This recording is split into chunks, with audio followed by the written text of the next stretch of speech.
Assalamualaikum warahmatullahi wabarakatuh. Selamat malam, teman-teman sekalian. Kita hari ini akan membahas mengenai pencarian literatur masih dalam mata kuliah metodologi penelitian. Dengan saya, Profesor Dr. Andi Adriansah, Master of Engineering, Senior Member of Electrical and Electronics Engineer. Literatur amat penting dalam sebuah penelitian. Literatur seperti sebuah kunci untuk membuka isi, kualitas, dan mutu penelitian. Dengan literatur, kita akan mendapatkan sebuah mutu penelitian yang amat tinggi, di mana sebagai peneliti atau sebagai mahasiswa, kita dapat menentukan topik, problematika, solusi, dan metode yang tepat berdasarkan literatur yang kita dapatkan. Oleh karena itu, diperlukan sebuah kemampuan yang optimal untuk mendapatkan sebuah material yang kita cari, yang biasa disebut dengan istilah material searching. Ada beberapa tahapan untuk dapat melakukan material searching yang efektif. Yang pertama adalah global searching. Pada global searching ini, kita hanya ingin mengetahui secara general atau secara umum topik sebuah ide yang kita akan bangun pada sebuah penelitian. Untuk memulai pencarian topik dan ide secara umum, biasa kita menggunakan pencarian melalui Google, yaitu Google yang biasa kita gunakan. Tetapi ketahuilah bahwa sesungguhnya ini baru pencarian secara umum. Selain Google, kita juga dapat memanfaatkan Wikipedia, di mana biasanya Wikipedia memberikan definisi, sejarah, dan pemahaman umum tentang sebuah topik tertentu. Atau juga kita bisa menambahkan pemahaman kita dengan membuka dan mendapatkan materi dari YouTube secara audio visual.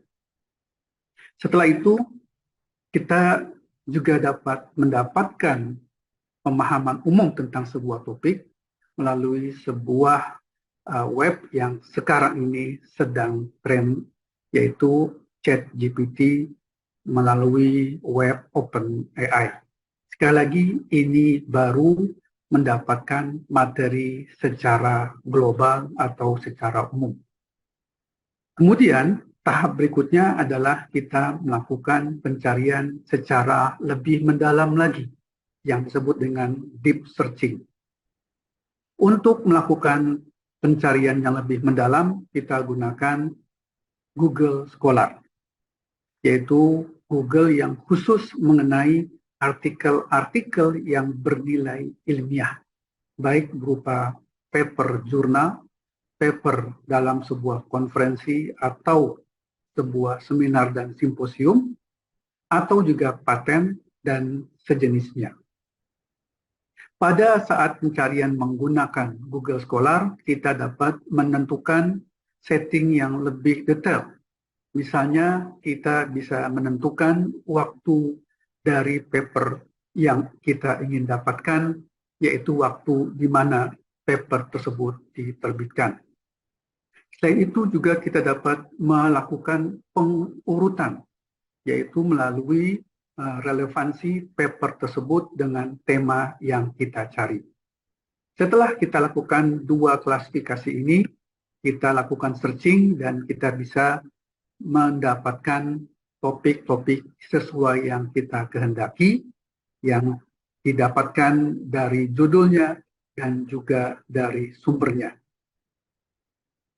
Biasanya sumber yang akan kita dapatkan, yang kita anggap sebagai sumber yang baik dan valid, itu terdapat dalam top 5 publisher, 5 penerbit terbaik, yaitu Science Direct atau Elsevier, Springer, Taylor and Francis, John Wiley and Sons, dan Sage Publication.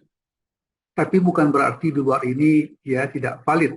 Hanya biasanya penerbit-penerbit ini menerbitkan artikel-artikel ilmiah yang memang bereputasi tinggi. Kita juga dapat mengambil atau mencari artikel ilmiah dalam sebuah web ya, yang merupakan open access atau dapat diakses secara terbuka, yaitu dalam Directory of Open Access Journals atau DOAJ. Kita dapat menentukan pemilihan artikel ini berdasarkan negeri atau penerbitnya, berdasarkan jurnalnya, judul jurnal, homepage, dan sebagainya.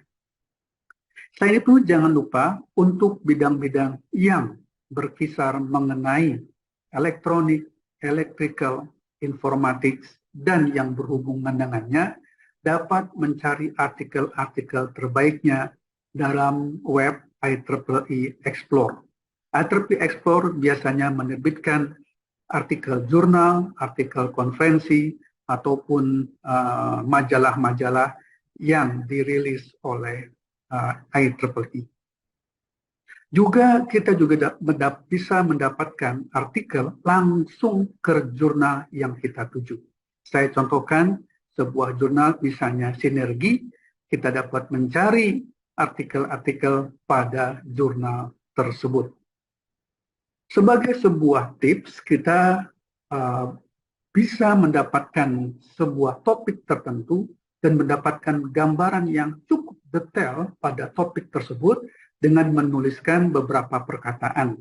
Misalnya kita ingin mencari artikel pada topik mobile robotics. Kita bisa menuliskan misalnya survey on mobile robotics atau mobile robotics _2 review atau start of the arts of mobile robotics. 3 penulisan ini biasanya kita akan mendapatkan artikel yang cukup detail, rinci, dan amat jelas, termasuk juga klasifikasi ilmu di dalamnya mengenai sebuah topik tertentu. Apabila artikel yang kita cari misalnya bukanlah artikel yang open access, maka kita dapat mencari bantuan dengan sebuah web yang biasa digunakan. Misalnya adalah SCI Hub. Dan jangan lupa, sebagaimana pembahasan sebelumnya, diupayakan kita membaca sebuah artikel ilmiah dan coba kita ringkas menggunakan 10 logika riset, mulai dari fakta, sistem, problem, solusi terdahulu, proposal, pengembangan ilmu, metode, data, analisa, dan diskusi, hingga temuan yang didapatkan. Demikian ya untuk pembahasan mengenai metode pencarian artikel ilmiah. Semoga bermanfaat dan terima kasih.